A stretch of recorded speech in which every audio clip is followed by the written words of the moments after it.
तो friends, very very good again to begin my topic. और अभी तक मैंने आपको बताया जो चीज़ें वो बताया था। अब जो है जो बताना चाहूँगा वो ये है कि कुछ चीज़ें बताना चाहूँगा जो कि अब थोड़ा सा नॉन टेक्निकल इश्यूज पे आ जाता हूँ। सिर्फ टेक्निकलिटी की बात करना ही एकदम उचित नहीं है मेरे हिसाब से, ठीक है। तो जो अभी बताने जा रहा हूँ वो है आपका जैसे आपको मैंने कई बार बताया कि मेरे दादाजी आर्मी में से, ब्रिटिश इंडियन आर्मी में, पिताजी बैंक में स्पेशलिस्ट असिस्टेंट थे, ताऊजी प्रोफेसर थे। और मैं ही अभागा हूँ, जो कि लोग कभी चाहते हैं कि तुम सरकारी नौकरी नहीं पा पाए, लेकिन चलो ठीक है, उनके मन है, वो कह सकते हैं माँ बाप है। लेकिन कभी आपने सोचा कि ब्रिटिश जहां भी गए, मतलब जैसे east India company capital Calcutta था, जहाँ ईडन गार्डन से आप अगर आधे घंटे चलिए फोर्ट विलियम आता है, जो कि पूरे डूरेंट लाइन से लेकर म्यांमार तक आर्मी का आपका जो मिलिट्री हेडशिप कह लीजिए वो था, ठीक है। फोर्ट विलियम याद रखिए नाम, ठीक है। तो आपने ये देखा कि जो ये मिलिट्री सिस्टम, पुलिस सिस्टम है, ये आया क्यों इंडिया पूरे वर्ल्ड में। मैंने आपको कहा एक कॉन्सेप्ट है कॉज का, फिजिक्स में प्रिंसिपल ऑफ कॉजिबिलिटी। जब तक कोई कॉज नहीं होता तब तक कोई कुछ होता नहीं है। तो कभी बोला, तो इसका इसका बिगिनिंग हुआ है। चलिए मैं थोड़ा बता देता हूँ। मैं कई बार नेहरू जी की तारीफ भी की है। देखो मैं आपको बताता हूँ, नेहरू जी का अगर हम देखें, ऑनेस्टली देखें, फेयर होकर, मैं नेहरू को गाली दूं, कांग्रेस को गाली दूं, बीजेपी को गाली दूं, ये नहीं। फेयर होकर अगर नेहरू जी का क्या, उनका वो रहे नहीं, उनकी उनकी पुत्री भी नहीं रही, लेकिन नेहरू और उनके जो परिवार के दो दो बेटों का भी देहांत हुआ। लेकिन नेहरू जी को आप देखें, तो अगर आप देखें तो हम तो आज अगर इंडिया इतना बड़ा टेक्नोक्रेट है, आईआईटीज के लिए आईआईटीज बने, आप ट्रिपल आईआईटी तो कंप्यूटर साइंस के लिए, तो उसके लिए नेहरू जी क्रेडिट जाता है। लेकिन ये बात भी हमें मानना पड़ेगा कि अगर इंडिया की आर्मी जो सुपर पावर थी वर्ल्ड की, 25 लाख की फौज थी, वो अगर उस लेवल में बढ़ी नहीं, तो उसके लिए नेहरू जी की अनरियलिस्टिक कुछ सोच जिम्मेदार है, ठीक है। जैसे मैं आपसे कई बार कहा कि आपका जो है नेहरू लियाकत एग्रीमेंट हो, इंडस इंडस वाटर ट्रीटी हो, तो नेहरू जी हर समय, उस समय कांग्रेस की पार्टी हर समय पीस को विश्वास रखती थी। लेकिन देखा ना, ये जग नहीं सुनता दुर्बलों का शांति प्रवचन। शी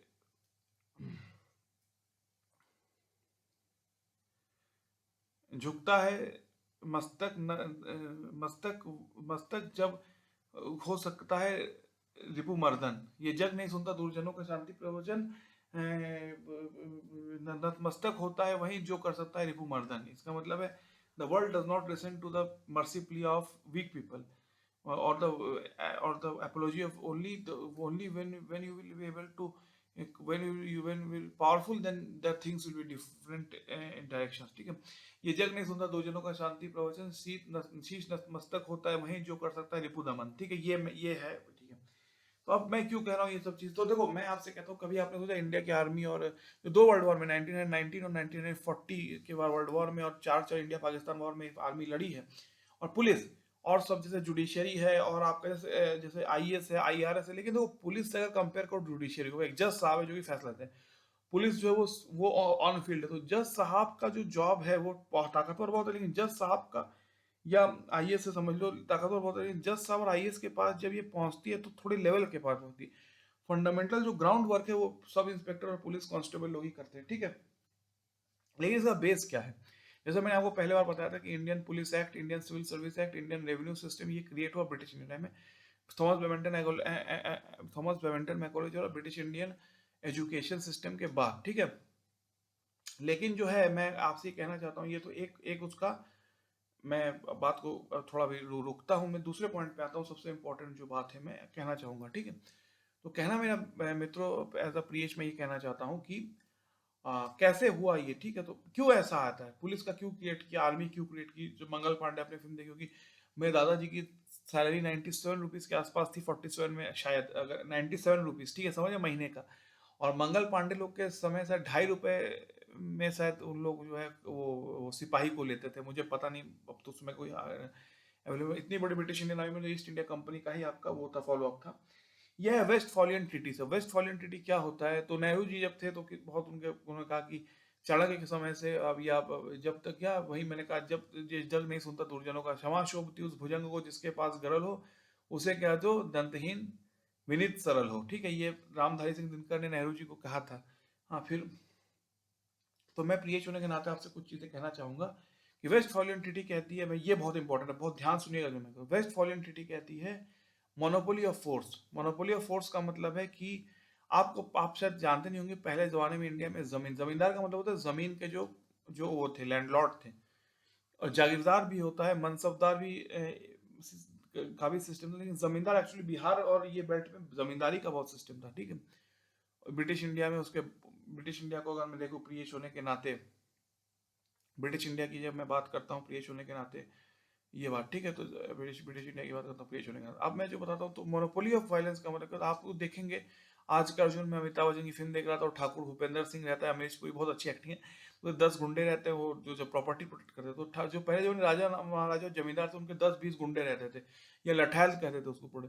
तो जब ब्रिटिशर्स ने ये आया तो उन्होंने कहा कि जो आपकी जो मोनोपोली ऑफ पावर है वो भी स्टेट के पास होगी, मतलब कोई किलेदार, जमींदार, चौकीदार और क्या क्या ये सब नहीं, प्राइवेट नहीं हो सकता।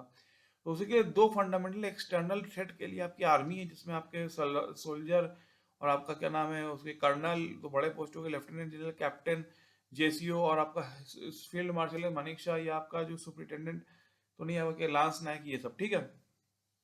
दूसरा पुलिस, पुलिस में भी डिपार्टमेंट है आपका, सबसे नीचे आता है आपका हवलदार, फिर आता है आपका सब इंस्पेक्टर, इंस्पेक्टर, सब ये सब करके आता है, ठीक है। तो यानी कि मतलब क्या है कि देखो मैं आपको बताता हूँ, जैसे बैंक प्राइवेट भी होते हैं, कोटक महिंद्रा बैंक है आपका, एचडीएफसी बैंक है, बहुत अच्छा सर्विस देते हैं, सब चीज प्राइवेट है। मोबाइल आप प्राइवेट से, पहले तो आपको नहीं पता, जब एशियन गेम्स होता तो इंदिरा गांधी जी के समय अप्रॉन टीवी और स्कूटर्स इंडिया लिमिटेड बनता था, ठीक है, और जूता गवर्नमेंट बनाती थी, लेकिन ये सब गवर्नमेंट का काम नहीं है। लेकिन कुछ चीजें हैं जो कि गवर्नमेंट, जैसे आप जैसा कैशलेस मनी, समझ लीजिए आप किसी कंपनी में नौक करते हैं विप्रो में, आपको 50,000 रुपए दे, तो 50,000 बोरे में तो नहीं देगा, वो आपको ऑनलाइन जो है ये डिजिटली आपके अकाउंट में ट्रांसफर हो जाता है। ऐसे ही तो चलता है ना भारत का जो ये ऑनलाइन सिस्टम है पूरा, ठीक है। तो जो मैं तो ऑनलाइन तो सब कुछ बन सकता है, दुकान बन सकती है, लेकिन कुछ चीजें जैसे पुलिस है, पुलिस की कोई प्राइवेट पुलिस नहीं होती, पुलिस उसमें गवर्नमेंट की होगी।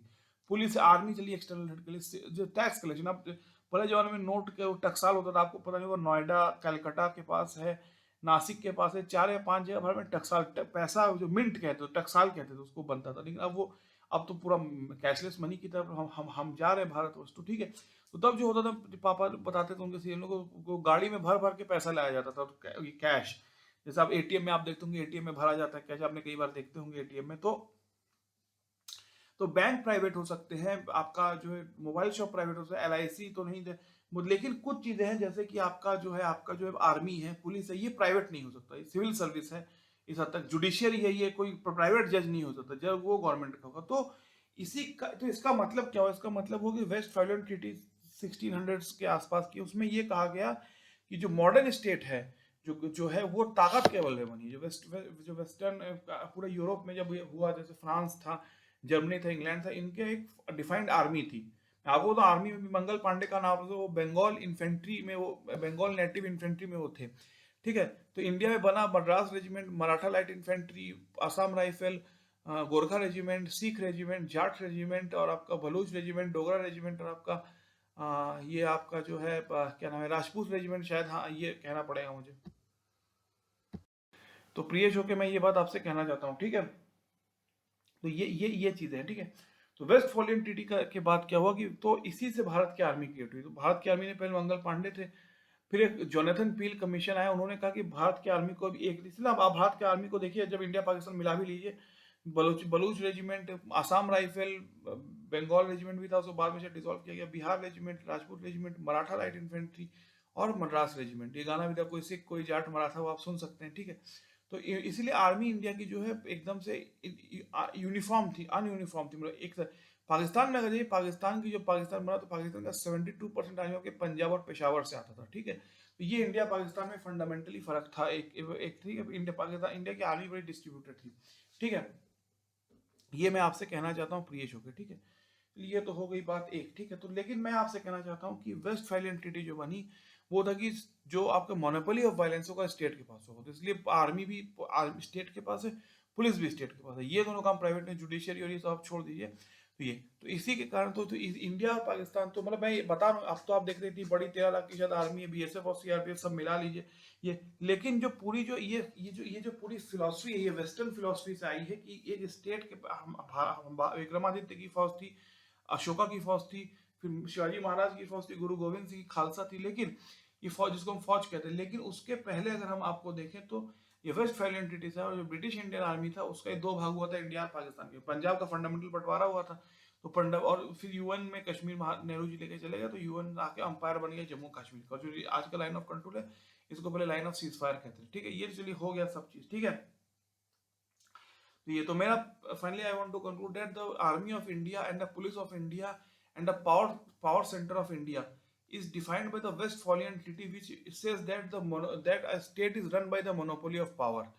तो monopoly of power is when the state, there can be no lathal जमींदार, ठेलेदार, और जमींदार, ठेकेदार, or what you can say सूबेदार, all of these things, or what you can say mansabdar, they have their, if they are there, they cannot give their private army has to be within the state, and for internal security there has to be police, civilian job, right, and RAF and PSER for danga or what you can say right condition, ठीक है। The धारा 144 आप सुनते होंगे, ठीक है। तो ये मैं आपसे कहना चाहता था कि भारत में जो मोनोपोली ऑफ स्टेट है उसका कारण, मैं 2 मिनट आपको एक बात बताता हूँ इंपॉर्टेंट, ठीक है।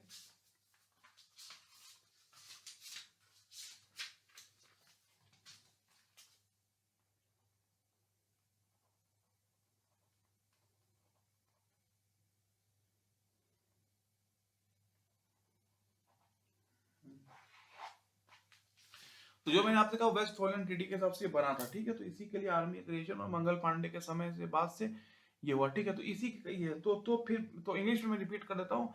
The friends, the concept of army which is Indian Pakistan which was created by the British Indian army to be precise was based on the Westphalian Treaty. The Westphalian Treaty in itself says that, let me put it in this manner.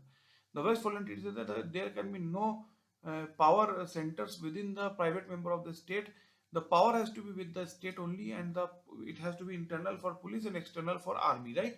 And you can have another institutions like bank which are private and everything which are private, but when it comes to this central administration, they cannot be private, they have to be government oriented. Thank you, thank you, thank you. और मैं मेरी बात आप सुनोगे, मुझे ये खुशी होगी।